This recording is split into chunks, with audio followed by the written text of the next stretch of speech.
शहर विधानसभेसाठी मनसे सैनिक सज्ज, नाशिकला राज ठाकरे यांच्यासमोर इच्छुकांच्या मुलाखती.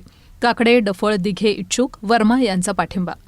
नगर शहर विधानसभेसाठी मनसे सैनिक सज्ज झाले असून पक्षानं दिलेल्या उमेदवारावर आपलं एकमत होईल आणि तो उमेदवार निवडून आणण्यासाठी सर्व मनसे सैनिक प्रयत्न करतील अशी ग्वाही नगर शहर विधानसभा मतदारसंघासाठी इच्छुक असलेल्या उमेदवारांनी मनसे अध्यक्ष राज ठाकरे यांना दिली.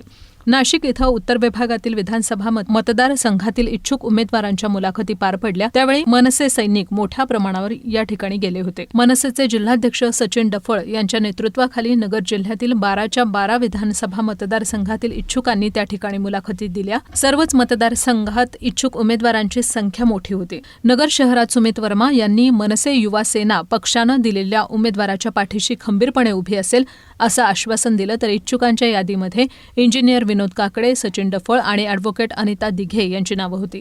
त्यांनी राज ठाकरे यांचं भाषण झाल्यानंतर पक्षनेते नार्वेकर पदाधिकाऱ्यांसमोर मुलाखती दिल्या. निवडणूक लढवण्यासाठी आपली असलेली तयारी आणि रणनीती यावर सविस्तर चर्चा त्यांनी केली. नगर जिल्ह्यात मनसेची ताकद चांगल्या प्रकारे आहे. राज ठाकरे यांच्या विचारांना साथ देणारे मतदार देखील या ठिकाणी मोठ्या प्रमाणात आहे. पक्षानं जर सक्षम उमेदवार दिला तर तो निश्चितच निवडणुकीत आघाडीवर राहून शेवटच्या टप्प्यात जनमत एकवटू शकतो. मतांच्या विभागणीत आपल्या उमेदवाराची सरशी होऊ शकते असा निष्कर्ष यावेळी निघाला. आयात उमेदवारांपेक्षा आपल्या पक्षाची ध्येय, धोरणं आणि विचार माहीत असलेला कार्यकर्ता जर निवडणूक लढवण्यासाठी इच्छुक असला तर त्याला प्राधान्य देण्यात येईल असं यावेळी राज ठाकरे यांनी सांगितलं.